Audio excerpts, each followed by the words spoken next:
ને મિત્રો મજામાં મિત્રો જીએસએચએલ અને ડેપો મેનેજર 31/1/2016 એના પેપર સોલ્યુશનની આજે આપણે વાત કરી છે. સાથે સાથે આપણે 10મા ધોરણનું જેમ ગણિત જોઈએ છે એમ અગાઉના પેપર્સનું સોલ્યુશન પણ આપણે સાથે સાથે જોતા રહેશું અને જે કંઈ નવું છે એ આત્મસાત કરતા રહેશું. વાત એવી છે કે એ તો એને ગુણધર્મ રીતે એમ કીધું કે એક્સ કેવા એક્સ કે પ્રાકૃતિક સંખ્યા છે. એનો અર્થ એ કે આપણને એ એટલે કોણ તો કે 1 2 3 4 એ છે અને શૂન્ય વિશે એટલે આ ઘટક વિશે એને વાત કરી છે કે શું છે. મિત્રો જાણીએ છીએ કે એ બરાબર જ્યારે 1 2 3 એમાં અનંત સુધી સંખ્યાઓ આવેલી હોય જેને આપણે પ્રાકૃતિક સંખ્યા કહીએ છીએ એમાં શૂન્યનો સમાવેશ થતો નથી. એટલે કે શૂન્ય છે એની અંદર નથી, પણ શૂન્ય છે એ ઘટક છે. એટલે ઘટક માટે બિલોંગ્સ ટુ અથવા નોટ બિલોંગ્સ ટુ એ જ આવે. તો જો આવેલું હોય તો બિલોંગ્સ ટુ લખીએ, ન આવેલું તો આ લખીએ. એટલે તમે ફાઇનલ કહેશો એ આ જ જવાબ આવશે. જો અહીંયા ગણ હોય અને અહીંયા પણ ગણ હોય તો એને ઉપગણની સાઇન આવે, હે ને.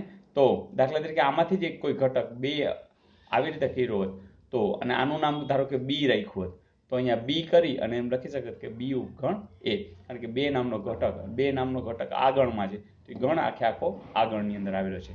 તો આ જે સાઇન છે એ ઘટક અહીંયા હોય એટલે કે સભ્ય હોય અને અહીંયા ગણ હોય ત્યારે આવે અથવા ન આવે, બરાબર. જો હોય ઘટક તો આ આવશે, ન હોય તો આવે. એ જ રીતે જો ઉપગણ હોય એટલે અહીંયા ગણ હોય અહીંયા પણ ગણ હોય તો આ ઉપગણ અને આ ઉપગણ નથી. તો આના વિશેની વાત મેં અગાઉના વિડીયોઝમાં કરેલી છે, જરા જોઈ લેજો.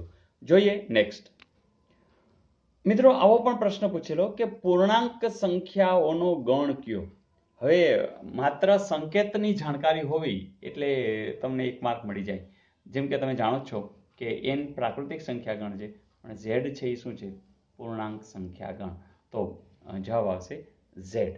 તો આ તમને ખબર હોવી જોઈએ. જેમ કે આ સમય સંખ્યા છે અને આ વાસ્તવિક સંખ્યા છે. તો કઈ સંખ્યાના સંકેત તમને ખબર હોય કયા છે તો તમારા 1 માર્ક રોકડા છે. જોઈએ નેક્સ્ટ.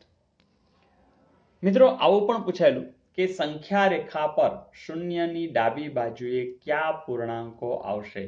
તમને ખબર છે કે જ્યારે સંખ્યા રેખા તમે દોરો છો અને ધારો કે અહીં 0 લીધો તો આ જમણી સાઈડ થઈ, આ ડાબી સાઈડ થઈ અને તમને ખબર છે અહીંયા -1 -2 -3 લે છે, અહીંયા 1 2 આ રીતે આપણે આ બાજુ ધન લે છે, આ બાજુ ઋણ લે છે. તો શૂન્યની ડાબી બાજુ એટલે આ, તો તમે સાચા છો, એનો જવાબ આવશે ઋણ. તો મિત્રો આવા ઘણા બધા સમ છે અને એ હું તમારા માટે મૂકીશ. તમે પણ આનંદથી એ જોતા રહેજો, કરતા રહેજો અને બસ જે કંઈ નવું છે એ તમારી નોટની અંદર ટપકાવતા રહેજો. તો મજા આવી દોસ્તો. તો ઘણું બધું નવું આવતું રહેશે. વિડીયોઝ વધુ ને વધુ અપલોડ કરવાનો પ્રયાસ કર્યા કરીશ, પણ તમે લોકો પણ વધુ ને વધુ વિડીયો જુઓ, નોંધ કરો અને શીખતા જઈએ. Wish you all the best. હા, કોમેન્ટ ભૂલાય નહીં. આવજો.